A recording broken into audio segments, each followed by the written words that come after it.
Assalamualaikum warahmatullahi wabarakatuh dan selamat sejahtera. Okey, kita bertemu lagi untuk siri yang ketiga bagi bab 6 Matematik tingkatan 5 KSSM, Nisbah dan graf fungsi trigonometri. Okey, standard kandungan untuk siri yang ketiga ni ialah 6.2 graf fungsi sinus, kosinus dan tangent. Okey, standard pembelajaran dia ada dua untuk kali ini. Yang pertama, melukis graf fungsi trigonometri y sama dengan sin x, y sama dengan cos x dan y sama dengan tangent x bagi 0 darjah sehingga 360 darjah dan membanding bezakan ciri-ciri graf fungsi tersebut. Okey, standard pembelajaran yang kedua ialah mengkaji dan membuat generalisasi tentang kesan perubahan pemalar A, B dan C bagi graf fungsi trigonometri y sama dengan A sin bx tambah C, y sama dengan A cos bx tambah C, y sama dengan A tangent bx tambah C bagi A lebih besar daripada kosong, B lebih besar daripada kosong. Okey, kita terus tengok ciri-ciri graf fungsi trigonometri. Okey, graf sin, cos dan juga tangent. Okey, yang pertama kita tengok graf fungsi sin dulu. Y sama dengan sin x. Okey, ini adalah graf fungsi sin x. Okey, kalau kamu tengok daripada graf ni, kita bermula dengan kosong. Okey, paling tinggi 1, paling rendah negatif 1 dan berakhir dengan kosong. Okey, kita tengok ciri-ciri yang pertama. Dia mempunyai nilai maksimum 1. So, yang tinggi ni ialah 1 apabila x 90 darjah dan nilai minimum negatif 1 apabila nilai x dia 270 darjah. Ciri yang kedua, dia memintas paksi x pada 0 darjah, sini paksi x 180 darjah dan juga 360 darjah. Okey, ciri yang ketiga, dia memintas paksi y pada y sama dengan 0. Okey, so ini paksi y dia akan potong pada y sama dengan 0. Okey, itu adalah ciri untuk graf sin. Okey, yang kedua graf cos. Kita tengok graf cos. Okey, kalau kita tengok sekali imbas sama, dia masih lengkuk tapi dia bermula dengan 1. Sin tadi kita bermula dengan 0 atau sifar ya. Okay, kita tengok ciri yang pertama bagi graf cos. Okey, dia nilai maksimum dia 1. Okey, ketinggian dia paling tinggi 1 apabila x sama dengan 0 dan 360. Nilai minimum negatif 1 apabila x sama dengan 180 darjah. Okey, dekat sini. Ciri yang kedua, dia memintas paksi x pada x sama dengan 90 darjah dan 270 darjah. Okey, ini paksi x. So, nilai sifar dia 90 dan juga 270. Okey. Memintas paksi y pada y sama dengan 1. Okey, so graf dia bermula dengan 1. Dia potong graf y ni pada nilai 1. Okey, dia berbeza sedikit dengan graf y sama dengan sin x tadi. Okey, kita tengok graf yang ketiga, graf tangent. Okey, kalau kamu tengok bentuk dia memang berbeza daripada sin dan juga cos. Dia lebih kepada bentuk macam lengkung-lengkung macam biasa, jadi lengkungan yang tak penuh. Okey, kita tengok ciri yang pertama. Okey, nilai maksimum dia ialah positif infinity dan nilai minimum dia ialah negatif infinity. So dekat sini paling tinggi dia, okey, dia adalah positif infinity dan ke bawah ni negatif infinity. Ciri yang kedua, dia memintas paksi x pada x sama dengan 0 darjah, 180 darjah dan 360 darjah.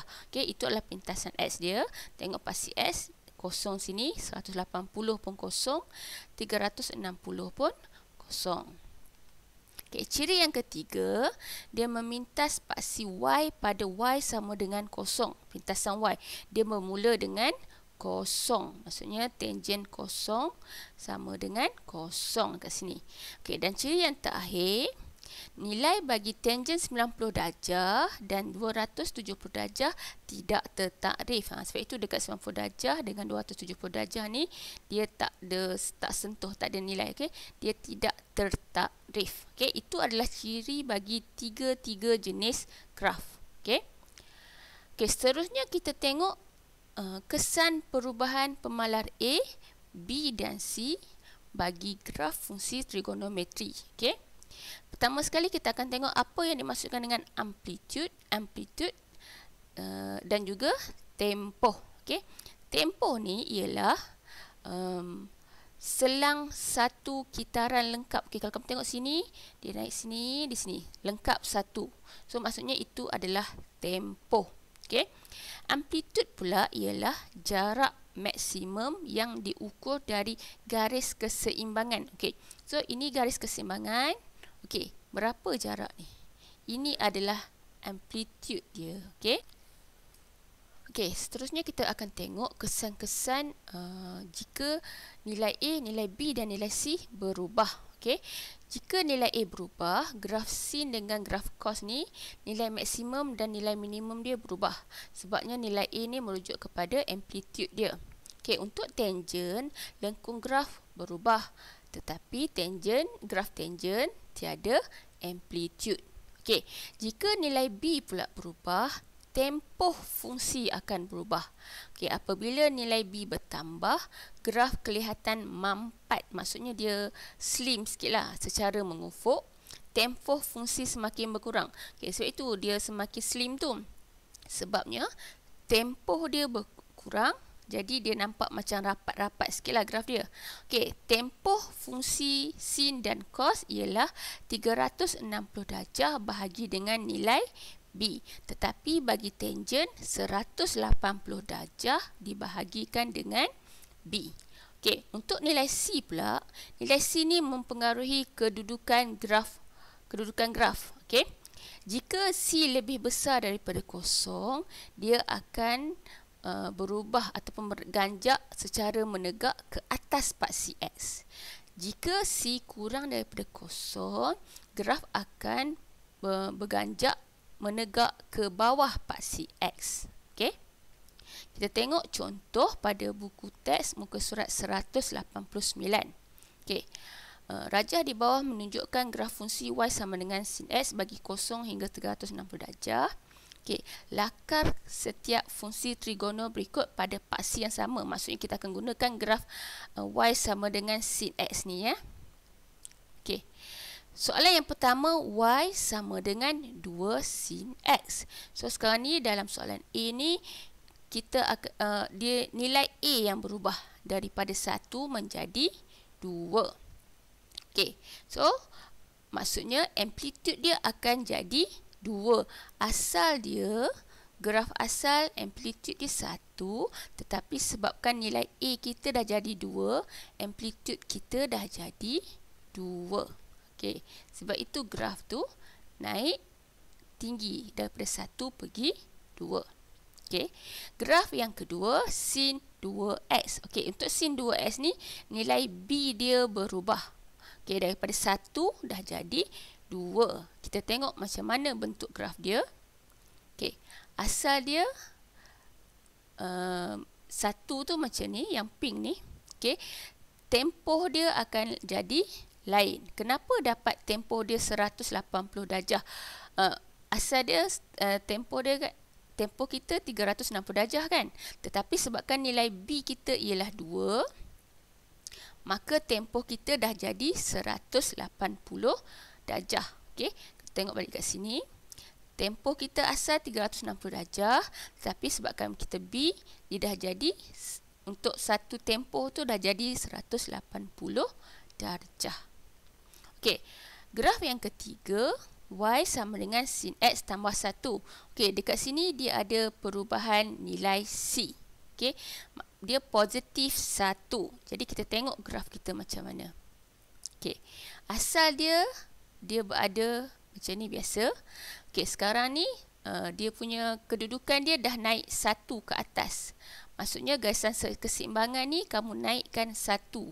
So dapat graf kamu berada di sini ya.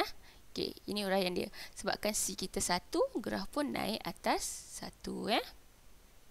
Okey, soalan yang keempat, Y sama dengan 2 sin 2x. Dekat sini kita ada perubahan nilai A dan juga nilai B. Okey, amplitude kita dah jadi 2, nilai B kita 2, makanya kamu akan dapat graf begini. Okey, amplitude 2. Okey. B kita 2, 360 dibahagikan dengan B dapat 180. So, tempoh kita ialah 180. Okey, untuk satu tempoh ni 180. Okey. Ini adalah jika A dan juga B berubah. Okey, contoh seterusnya. Buku teks muka surat 189 lagi. Okey, Y sama dengan 2 cos X tambah 1. Okey, untuk fungsi cos ni, dia ada perubahan nilai A dan juga nilai C. Okey, nilai A ialah nilai amplitude, nilai C ialah kedudukan pergerakan dia sama ada naik atas ataupun turun bawah. Okey, kita tengok graf dia macam mana. Okey, macam ni. Okey, amplitude dia dah jadi 2. Kita tengok. Okey. Tempoh dia dah jadi 1. So, masih lagi 360 darjah. C dia 1. So, dia akan naik 1 daripada ni. Sebab apa dia jadi 3 ni tadi? Sebabnya amplitude kita dah 2. Dan juga dia berganjak 1 lagi. Dia akan jadi 3 dekat sini ya. Okey, contoh yang kedua. Y sama dengan tangen 0.5x tolak 1. So, dekat sini kita ada perubahan nilai B dan juga nilai C. Kita tengok graf dia macam mana. Okey. Graf tangen tak ada amplitude. Okey, so amplitude kita tak ada apa-apa. Okey, B kita 180. Ingat kalau tangen 180 bahagi dengan B kita 0.5. So, kita akan dapat satu tempoh dia ialah 360 darjah. Okey. C kita negatif 1. Makanya graf kamu tidak akan bermula dengan kosong. Dia akan berganjak ke bawah 1. Sebabnya dia punya nilai C dia, nilai C dia ialah negatif 1. Okey, jadi setakat itu sahaja untuk siri yang ketiga ini. Okey, semoga apa yang disampaikan dalam siri ini memberi manfaat kepada kamu. Kita akan jumpa lagi untuk siri yang keempat pada masa akan datang. Sekian, terima kasih.